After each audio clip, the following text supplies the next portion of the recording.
Hello friends, rebel star Prabhas నటించిన pan wall film కల్కి 8 రోజులకి భయ్య 98% బ్రేక్ ఈవెన్ అనేది కంప్లీట్ చేసుకుంది భయ్య.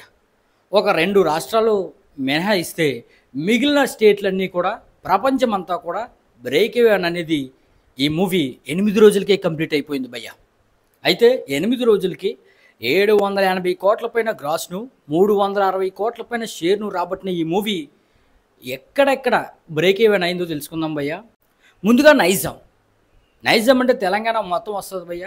నైజాంలో ఈ మూవీకి 65 కోట్ల బిజినెస్ అనేది జరిగితే 8 రోజులకి 67 కోట్ల వరకు షేర్ అనేది వచ్చింది భయ్య.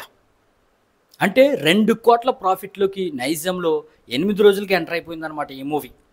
ఇక కర్ణాటక విషయానికి వస్తే భయ్య, ఇక్కడ 26 కోట్ల వరకు బిజినెస్ జరిగితే 26 కోట్లు షేర్ వచ్చేసింది భయ్య.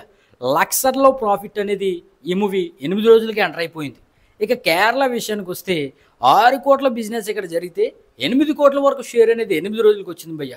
అంటే 2 కోట్ల ప్రాఫిట్లోకి కేరళలో ఎంటర్ అయిపోయింది. ఇక హిందీ విషయానికి వస్తే భయ్య, ఇక్కడ 85 కోట్ల వరకు బిజినెస్ జరిగితే ఎప్పటి వరకు 90 కోట్ల వరకు షేర్ అనేది వచ్చింది భయ్య. 5 కోట్ల ప్రాఫిట్తో ఇక్కడ కూడా బ్రేక్ ఈవెన్ అయిపోయింది. ఇక ఓవర్సీస్ విషయానికి వస్తే భయ్య, ఏకంగా 20 కోట్ల ప్రాఫిట్తో బ్రేక్ ఈవెన్ అయిపోయింది భయ్య. అప్పుడే ఇక్కడ 70 కోట్ల వరకు బిజినెస్ జరిగితే 8 రోజులకి 90 కోట్ల వరకు షేర్ అనేది వచ్చింది. ఇక బ్రేక్ ఈవెన్ అవ్వనిది ఏమన్నా ఉందంటే భయ్య, తమిళనాడులో అవ్వలేదు భయ్య.